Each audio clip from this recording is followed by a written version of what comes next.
Steve, thank you. Love you.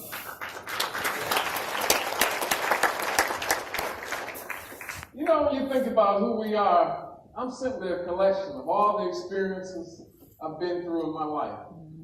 All the things I've seen, heard, ventured off in through, stayed away from, all shaped and molded me. Can you relate to that?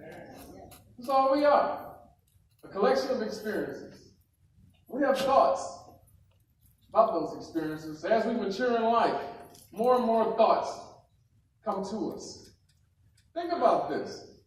Everything you've accomplished, everything you hope to do, starts with if. What if? That scenario that plays over and over and over in our mind. What if? If. Beginning of everything. Every action begins with if. This morning I'm going to challenge you to think about that if. What's the if for you? If everything was to align in order, divine order, spiritual order, the stars line up, the I's are dotted, the T's are crossed, what would the if be for you? I would step out on that if. What is it for you this morning? What's your if that you're resting on, sitting on, maybe procrastinating on for too long?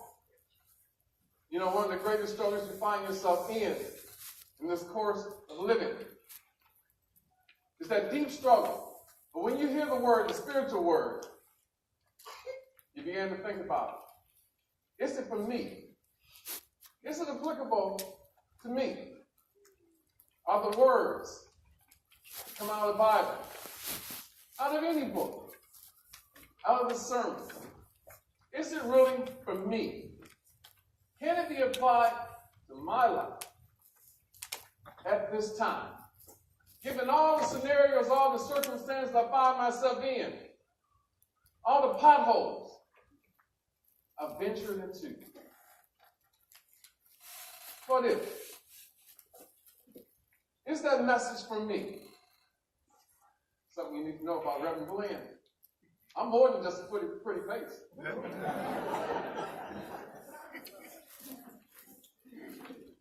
I really am.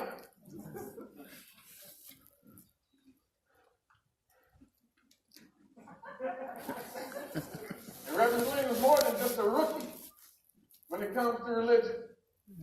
I'm more than just a rookie when it comes to spirituality. I'm more than a rookie when it comes to understanding that most of us live lives that at certain times we come to this fork in the road and we say, I'm not living up to my own expectations. And probably not the unimportant expectations of other people. This morning I want to give you a sneak peek into my mindset. And the only reason why I want to do that, a couple times people grabbed me in the hallway and said, what makes you so positive, so energetic? What makes you think the road is paved with gold, silver? What makes you Mr. Positive? Don't you have something that gets you down? And I say, for a split second, my recovery time is awesome. It is awesome. It's amazing. Why don't y'all give me a hand?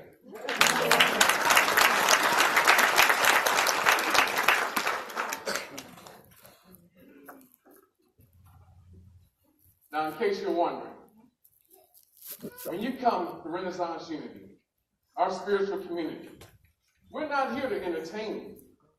We're here to change you for the better. Anybody ever heard the phrase, for better or worse? I ain't talking about worse. What you talking about, Wolf? I ain't talking about worse here. I'm talking about for better. Straight up, my whole MO is better. And once we get to better, it's better. Once we get to that better, it's better. Y'all understand where I'm going? So we're not here to entertain you. But see, if you need entertainment, and you're coming up in a spiritual community, that's problematic. See, because you get into that mode, that notion, that thinking, that life is hard, life is hell. And all I want to do is settle in until the end. And I'm hoping that there's some place in the sky, the by and by, that's better than what I've seen here. And so you believe there's a separation between heaven and hell. And they're not. It's up to you to decide whether your life is heaven or just a living hell. It's your choice. It's your responsibility. So if we're seeking entertainment, the job here is not to sedate you so you can make it through life. Now, for the past several weeks, you've heard some messages that should have fed you. You've had Reverend Galen, Reverend Brett, Dr. Jackson.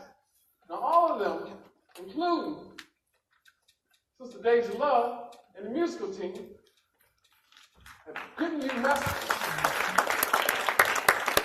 You know, do a great job. But they've all given you messages. They've told you about your ability to go to a higher level of consciousness, to move to a higher vibrational frequency, to move to a higher state of being, to retreat from the external world that guides you down the wrong pathway, to move inside yourself and use your own internal navigation system that has the soul and the spirit that will allow you to manifest better health, better wealth, better relationships, better careers, better. See, all spiritual teachings, all religious teachings have a common theme that are repeated over and over again. Look at the Bible. It tells you over 300 times, do not worry. It says over 300 times, if. It's very repetitive. Do not worry. If.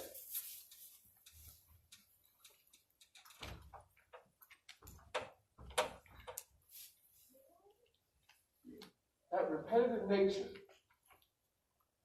spiritual teachings, religious teachings, so you'll see a pattern. Can everybody say pattern? Pattern. A pattern. Can you see a pattern? It's woven in every verse, every passage, every book, every message, every sermon. I want to make sure you understand this concept. So there is this process called induction. Now this process of induction is something I kind of like stumbled on. And to be honest with you, when I went off to college, my freshman year, I had 3 things on my mind. Go away to college, play football, play women, and I'm a party. In no particular order, any given day. And so what had happened was, as a football player, you moved in about a month before the general student body came back to campus, because we had to get ready for the season, pre-season training. And so I went to orientation early. One of the people who was on the football team was all conference. Said, go in. You don't need to be up in this orientation all day. You can come with me. To be honest with you, can I keep it honest? He said, we can go to 7-Eleven, get some nachos and a 40-ounce, and enjoy the day till practice. And so I did that. As a result, I didn't sign up for classes. I missed registration.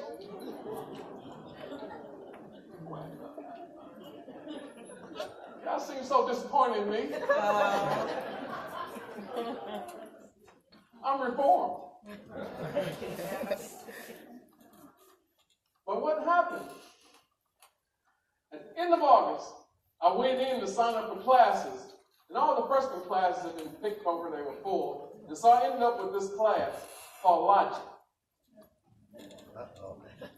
I'm thinking, that's not so bad, it's logic.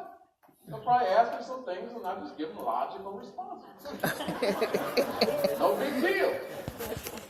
I got into class and they started saying, if you believe in something, you have to prove it. It's okay, whatever you believe in, it's okay. You just have to prove it. And they said, we want you to use these different tools we have in this class.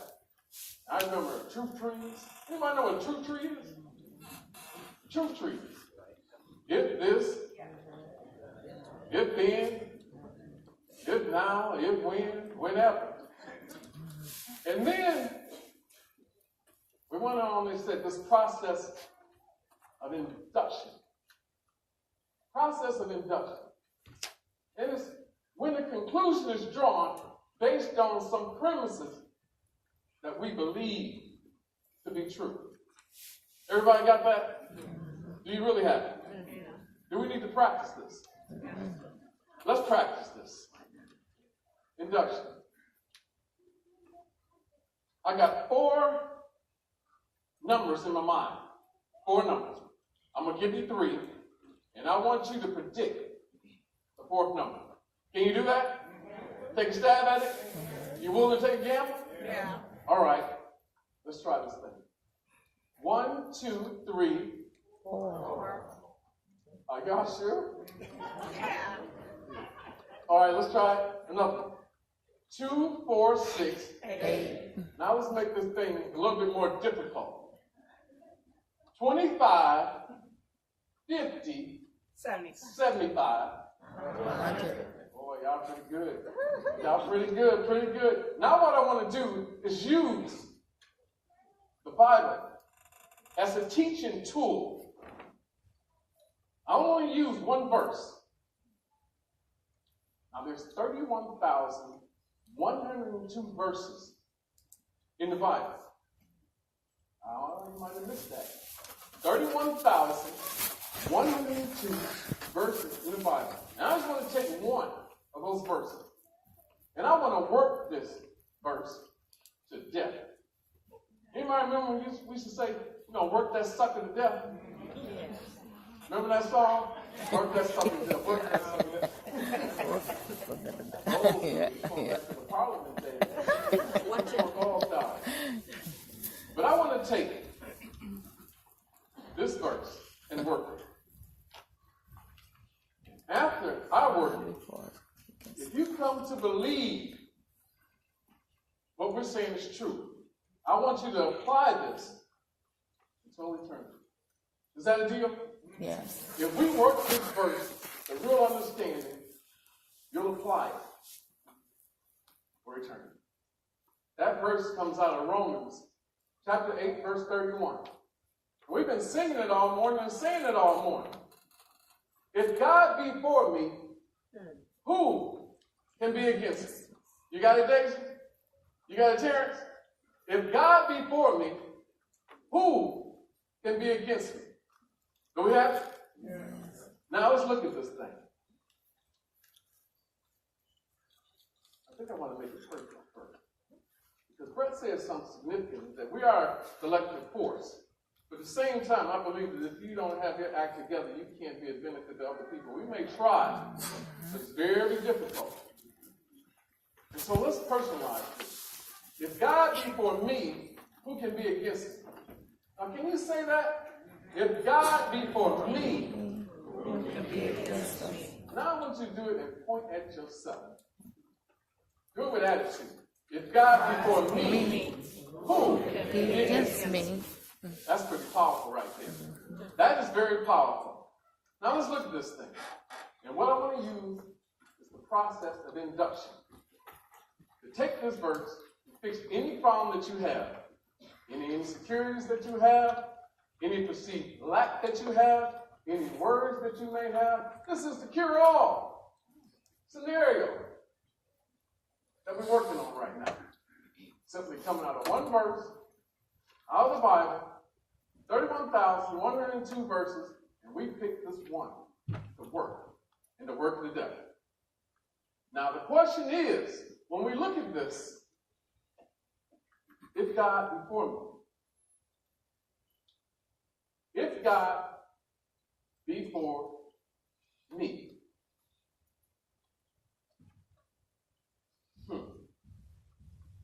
if God be for